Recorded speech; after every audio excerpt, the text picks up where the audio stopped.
Hello everyone, Jamie Starr, New World News Network. Today we're doing Tim Allen likened being conservative in Hollywood to living in Nazi Germany. And we all should know by the headline what he's getting at. But he was on Kimmel and he says, "You gotta be real careful around here," he said, acknowledging his own sheepishness to admit that he attended the inauguration. "You get beat up if you don't believe what everybody believes. This is like 30s Germany. I don't know what happened. If you're not part of the group, you know, what we believe is right." I go, "Well, I might have a problem with that." So in this analogy, as an outsider, is Allen saying that he is a persecuted Jew and liberals are Nazis because they're the prevailing majority in Hollywood? Because that is a pretty bad analogy, considering that the right harbors a faction of actual Nazis, the alt-right. Conflation is going on at an epic rate right now. I mean, you have Trump's travel ban and his view on illegal immigrants continually conflated with a view on immigrants. You have the umbrella term, the alt-right, continually conflated with Nazis who are just Nazis. And if you look at, there's groups of, the Department of Justice, the ACLU, they have the numbers of who are in these Nazi organizations. They know what the web traffic is, and at its vast overestimates, it's only 50,000 people. This is so ridiculous. And all I'm thinking about is my nephew, whose mulatto, was getting harassed at school today by a Mexican kid telling him that Mexicans are better than blacks and his people are going to kill their people and all sorts of fucking crazy race war stuff in a goddamn elementary school, and we have to talk about this stupid shit. Anyway, throwing around references to Nazi Germany and the Holocaust should be avoided for the most part, especially when you're a rich person living in Hollywood. So now you have snobbish fake news CNN pundits saying, next time millionaire moron Tim Allen's in D.C., he should visit the Holocaust Museum and learn about the 1930s Germany. I have relatives who would argue this point, Mr. Allen. However, they didn't make it out of 1930s Germany alive. So you see this, I mean, and I got the one guy's Twitter thing open, so immediately it just goes to, and of course, I have to give my 2 cents, which I'm sure I have a bunch of hate mail from. But you see, well, where's your tattoo, Mr. Allen? Um, you know, yeah, forget about the ignorant shit Trump says about immigrants, aka human beings. McCarthyism is a Republican phenomenon.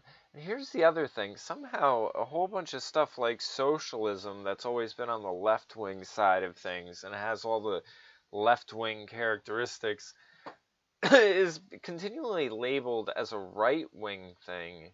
And I don't know, I don't really see the right-wing policies or positions being enforced. Like, let me put it like this. If you can say Republicans are right-wing and they don't have any of this sort of nationalist, racist, all of the broad, like, if Republicans are here close to the center and libertarians and all of them, they're a little bit more outward, and then you have all of these neo-Nazis and the worst of the worst of the worst on the outskirts, then I don't know how, like, right-wing is continually being defined by the outskirts when you can have smaller segments that don't contain any of that. But then if you look at those smaller outskirts, like, National Socialists, and you're like, oh, well, there's this big left-wing chunk right here. And then you start to analyze it, and you're like, oh, so they were like anti-religion and, persecuting all that stuff, crack down on freedom of speech, like they wanted the state to control the production of everything. Like, what separates this socialism from any other socialism? Oh, well, this racist bit. I mean, it's basically them trying to say racism is a right-wing phenomenon. That's what I really, that's what I think I'm seeing, is a conflation with that. So all these people, and I asked right here, have you ever seen this? Because he says, I'll ask again, being what in 1930s Germany? Because it really informs the narrative, a bad actor? And then I respond, have you ever seen The Sound of Music? Being anyone against the Reich? Which, of course, was my first thought. The Sound of Music is this film about a family in Austria in the 1930s as the Germans are expanding and everything. And it was basically at the point where if you didn't things encroach, it goes in baby steps. So for example, and I have it pulled up over here, I was just reading, like Jewish doctors, like at first Jewish doctors couldn't perform on non-Jews. Then a year later they couldn't perform at all. Like there was slow encroachment of things that eventually led to this. And it was, again, it's sort of totalitarian characteristics of shutting people down, not allowing speech. This is bad speech. This is okay speech. This is the group it's all right to hate. These are the groups you can't hate. We should be looking at the actions, not, oh, well, what's driving them to do this? What's the ideology? Okay, yeah, that's a big factor of it, but look at what's going on. And tell me who nowadays is doing this. Because it's education focused on racial biology. Who's pushing education focused on racial biology? The left. Now, is there a far-right contingent that also seems to be, focused on that stuff? Yeah, but it's, again, that doesn't have to be the conversation in the center. So yeah, they oppressed everyone. They oppressed the churches. It was slow encroachment.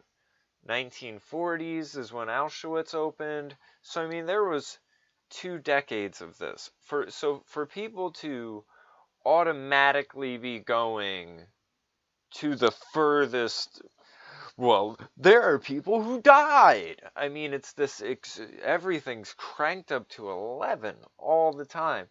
And then, of course, the Anne Frank Museum, which is basically like a politicized organ. I don't even know what it is. It's the Anne Frank Museum of Mutual Respect released the Anne Frank Center of Mutual Respect. That sounds like a front company. Released a statement on Sunday taking offense to a comparison Tim Allen made. You got to be real careful, or yeah. To Stephen Goldstein, the executive director, the glib comparison was no laughing matter. Tim, have you lost your mind? Goldstein wrote.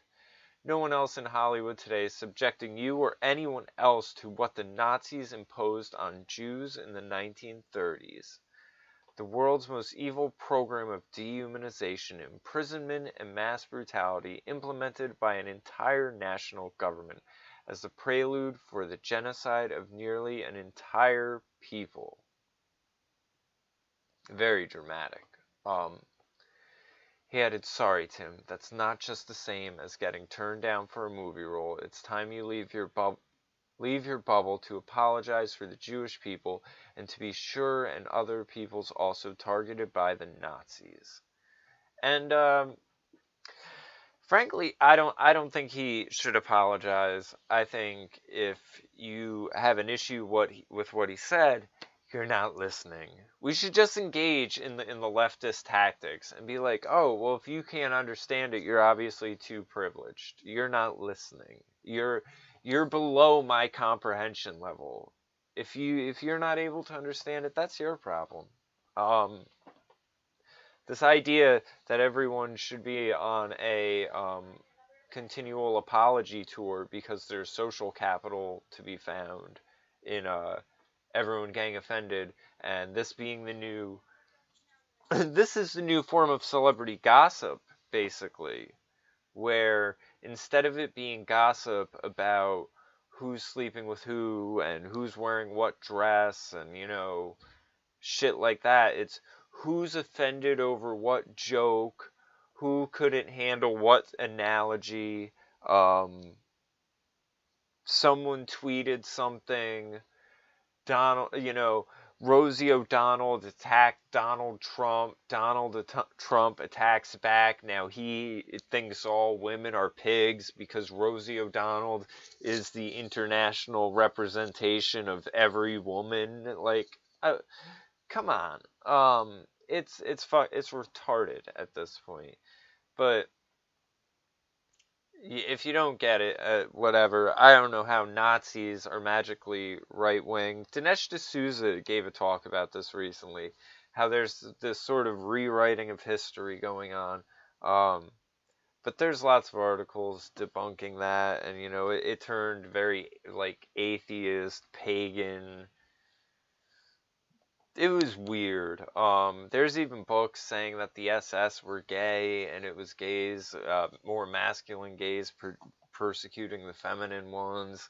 It's not as, you know, Hitler, genocide, Jews. Like, I mean, it's just this sort of crank to 11. Like, you ever listen to a song so loud that it's like you can't even hear it because it's just like, that's what this is when people just crank it all the way up. You know, black dude gets shot in the fucking streets by a cop, and for some reason you're having a discussion about slavery. That's the same thing. Crank it all the way up, and it makes people like irrational. It's that fucking, it's jarring. And then it just leads to capitulation, where it's like, because here's the other thing. While people go on the whole reason this works, and these people, because they're bullies, they'll never admit it. But the only reason this outrage culture is really existing is because people are good-natured.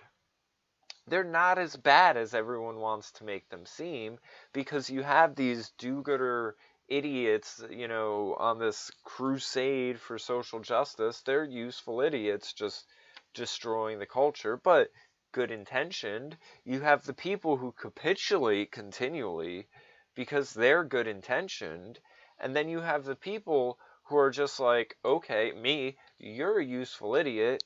You're a useful idiot who's capitulating.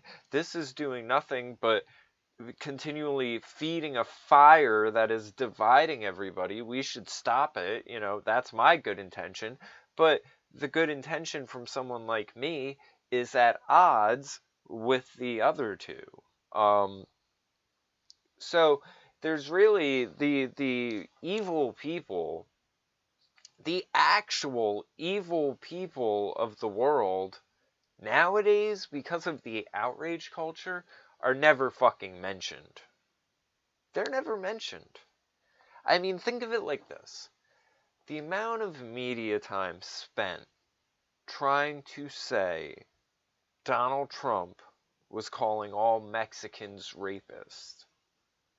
Imagine if that same amount of time was spent talking about the fact that 80% of the girls who come across the southern border illegally get raped by human traffickers, by whoever's helping them across there, coyotes.